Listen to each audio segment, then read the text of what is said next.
How do you say you're sorry when someone dies? This is Susan Broder from Speak Languages and Travel the World.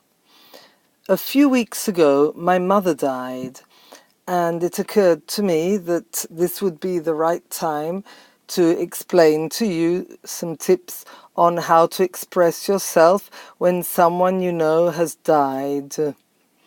If you want other tips of this kind and generally for language learning, why don't you subscribe to my website, Speak Languages and Travel the World, or join my online course to learn how to practice your English in just 10 minutes a day and gain confidence in your pronunciation and fluency. So, how do you say you're sorry when someone dies?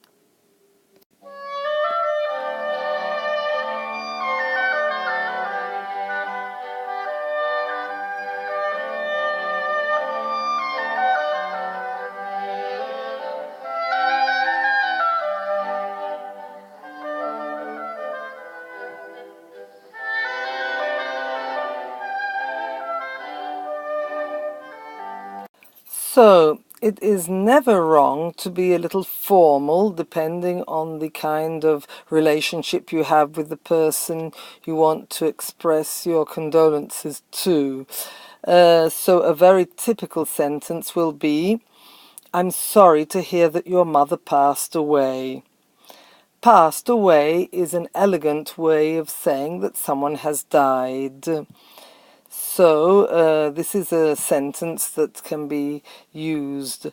"I'm sorry to hear that your mother passed away." "Please accept our deepest sympathy" is another way of expressing your sorrow and your sympathy formally.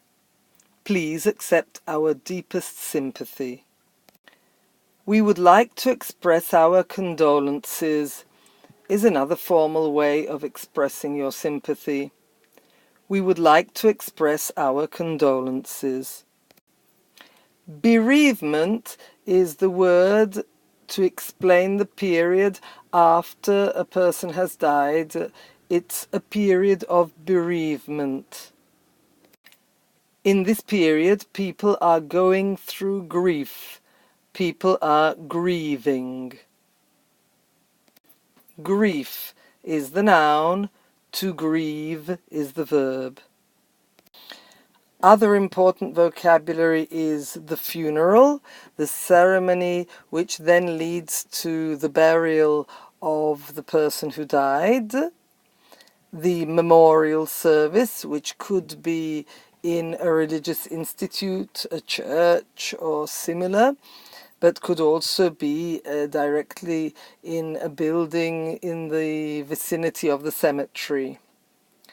The coffin is the wooden container where the person who dies is put. The pallbearers are the people who carry the coffin, and they carry the coffin to the grave, the hole in the ground, generally in the ground, but sometimes on a kind of shelf where the person who died is placed. There are two types of rites. There can be the burial, which is considered leaving the body to disintegrate, or there can be the cremation, which means that the body is burnt and then the ashes are placed in an urn. An urn is a kind of vase. The ashes are placed in an urn.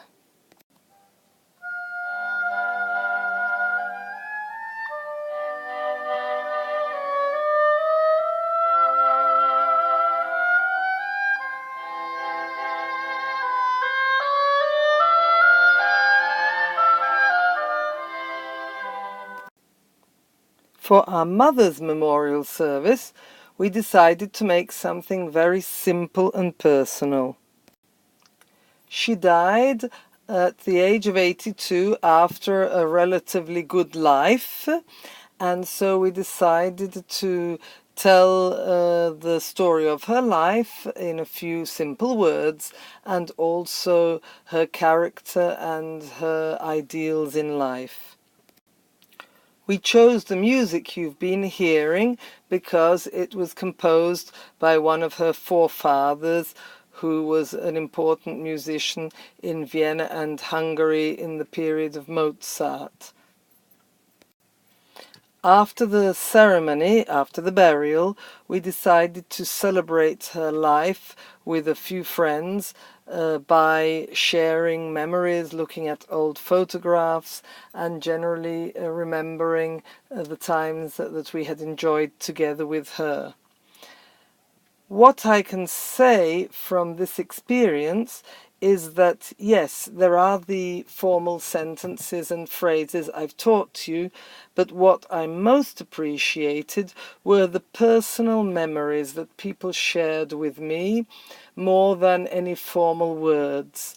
When people sent me a photo of my mother in some occasion that they had spent together with her, or when they just shared memories of things they had done together, that really touched me.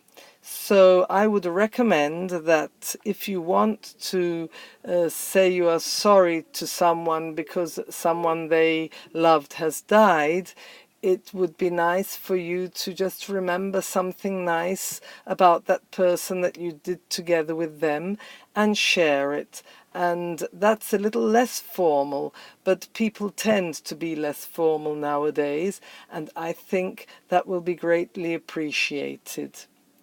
So, if you liked my tips in this particular case, I recommend you subscribe to my YouTube channel, Speak Languages and Travel the World, and also to my website, Speak Languages and Travel the World, where you can find more tips on how to improve your languages.